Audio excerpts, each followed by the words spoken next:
Proverbs chapter 25 verse 4. Take away the dross from the silver, and there shall come forth a vessel for the finer. Alright, Barakatah Yahweh, Barakatah Yahweh Shai. I'm Zahab, GMS Mississippi Camp, and I want to give double honors to the apostles of GMS, and I want to say peace and blessings to the elect out there. Alright, you brothers in this truth. Alright, and what I'm going to go into today is a scripture on refinement. Alright, and that was Proverbs 25 and 4, and I'm going to read it again. It says, take away the dross from the silver. Now, what is dross? Dross is the base material, I should say base metals, base material that's connected to the silver when you extract the silver from the soil. Alright, when you extract the silver from the soil, it has all types of base material attached to it. And the only way you can separate that dross from the silver is through refinement. Alright, it melts away, and then you can separate it from the silver. Alright, so I'm going to read that again. It's Proverbs 25 and 4. Take away the dross from the silver, and there shall come forth a vessel for the finer. Alright, so what is that silver? You're the silver. You brothers in this truth, you're that silver. Alright, but we were in Babylon, man.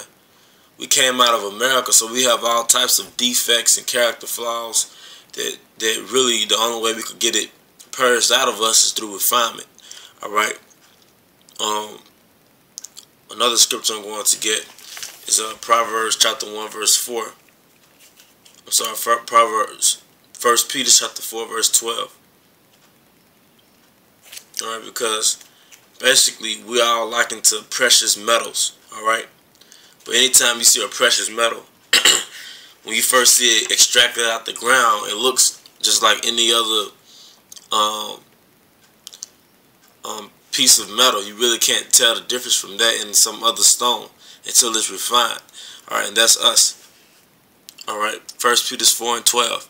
Beloved, think it not strange concerning the fiery trial which is to try you, as though some strange thing happened unto you.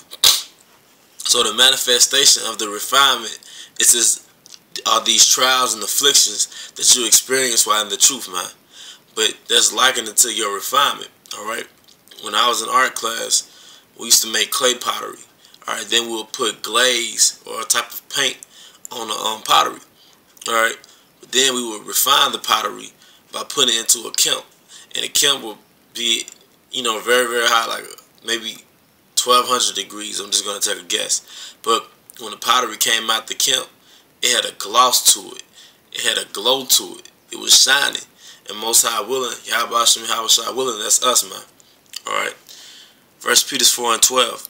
Beloved, think it not strange concerning the fiery trial which is to try you, as though some strange thing happened unto you.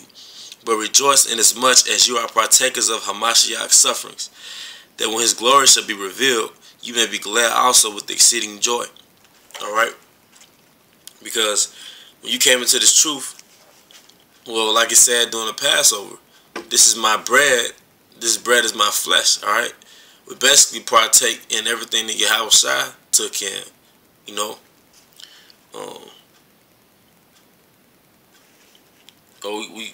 We partake in a smaller version of what Yahweh Shai took in. Alright. This is 2 Peter 2 and 12. It says, this is Yahweh Shai speaking. I'm sorry, this is Paul speaking to Timothy about Yahweh Shai. If we suffer, we shall also reign with him. So part of that refinement, part of those fiery trials, is the suffering of Yahweh Shai. Because Yahweh Shai did his suffering 2,000 years ago. Now he's finna get the kingdom. But did it not say in Romans 8 and 16 that we're joint heirs? But wait a minute. The servant is not greater than the master. Alright? So if the master had to suffer, we being servants, shouldn't we have to suffer as well? He received his balance. He suffered. Now he's going to get the kingdom. Alright? So we being servants of Yahweh Shai, if we suffer, alright, so we get the kingdom as well. But we have to suffer. We have to go through our refinement. Alright? 2 Timothy chapter 2 verse 12. If we suffer, we shall reign with him. If we deny him, he also will deny us. Alright, so you can't be ashamed of your Hawashai. And it goes for you brothers that's not teaching anymore too, man. Element. You're not on the highways anymore, man. What the fuck? Y'all fell out the truth, man. That's denying your Hawashai, man. Alright? And from there, I'm going to get, actually I'm going to get another scripture that I didn't even write down. That's how the spirit is sometimes. It just, you know, just go with the spirit sometimes.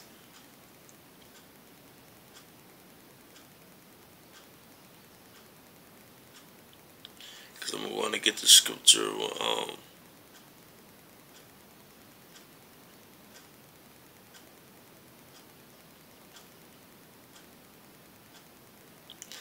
I was actually going to get the scripture in Hebrews where it said that he was made perfect through sufferings. I didn't write it down, so I'm just going to skip over it right now. But going back to my outline, this is 2 Thessalonians chapter 1. Alright? Because one thing that'll make you fall out in this truth is not realizing why you're catching hell.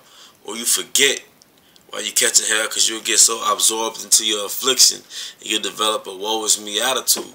And different brothers have different experiences, man. Different brothers have different trials that they have to go through. But it's all part of your suffering to make you perfect. Alright, this is, one second, I'm gonna get Thessalonians.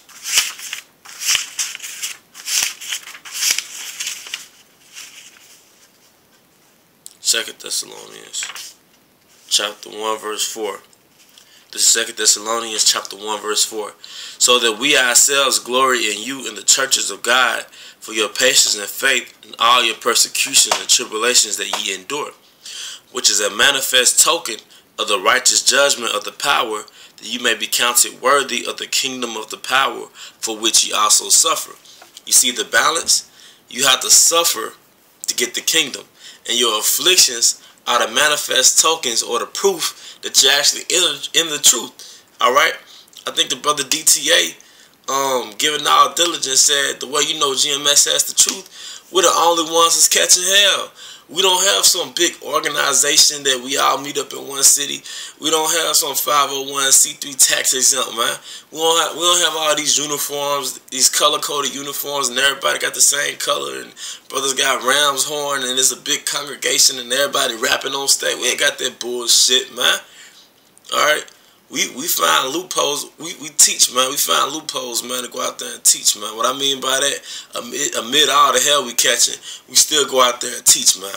In season, out of season, man. Alright? That's how you know who the real men are. How about some, how sorry, man. We ain't trying to prosper in fucking America, man. America finna be destroyed, man. This bitch finna get destroyed off of having the bloodshed of the prophets and really the 12 tribes in her, man. Alright? And from there, I'm going to get I have a couple of scriptures written down. I'm gonna get St. John 15 and 20. Alright? St. John chapter 15 verse 20. It says, remember the word that I said unto you, the servant is not greater than his Lord. So you already know what happened to Yahushua. He was persecuted. He was put to death, man. He was spat on. Alright. He got pierced in the flesh. Alright. He got rejected amongst his people. The servant with his servants, we're not greater than the master, alright? St. John 15:20 again. Remember the word that I said unto you. This is Yahushua speaking. The servant is not greater than his Lord. If they have persecuted me, they will also persecute you. If they have kept my saying, they will keep yours also. Alright? So that's part of it, man. But I'm going to close it out with a scripture. With one of my favorite scriptures. This is Sirach chapter 2, verse 1. First of all, if you're in this truth, you already have potential, man. If you're in this truth, you are already special in the eyes of Yahweh Hashem Yahushua. It's like an audition to get into the kingdom, man. Alright? Sirach chapter 2 verse 1. My son, if thou come to serve the Lord, prepare thy soul for temptation. What is the temptation? It's those trials. That's where you get the word tempt from. The word tempt, T-E-M-P, goes back to try. Alright, when you're making an attempt to do something, you're trying something. So the Most High is tempting you by trying you. Or the temptation is there to try you. Alright? My son, if thou come to serve the Lord, prepare thy soul for temptation. Set thy heart aright and constantly endure. What is set thy heart aright? Your heart is your mind. You ever hear the term, get your mind right? Well, in this truth, you got to adapt your mind to the situation that you're in, man. When the going gets tough, the toughs get going. Alright? The tough gets going, excuse me. Set thy heart aright and constantly endure, and make not haste the time of trouble. Yeah, don't fold in the time of hell, man. Cleave unto him and depart not away, that thou mayest be increasing thy last end. The last end is when we get raised up. Whatsoever is brought upon thee, take cheerfully, and be patient when thou art changed to a lower state. It said, be patient when thou art changed to a lower state. Yeah, don't try to all of a sudden go back to school and get some degrees when you start catching hell. Nah, be patient, man. Suffer patiently the route that the Most High has brought upon you. This is the point. For gold is tried in the fire, and acceptable men in the furnace of adversity. It's an acceptable man. So the elect are acceptable men, but they have to get refined, man. Alright? They have to get refined. Alright? The last scripture I want to get, Proverbs 17:3. Alright? Proverbs chapter 17, verse 3.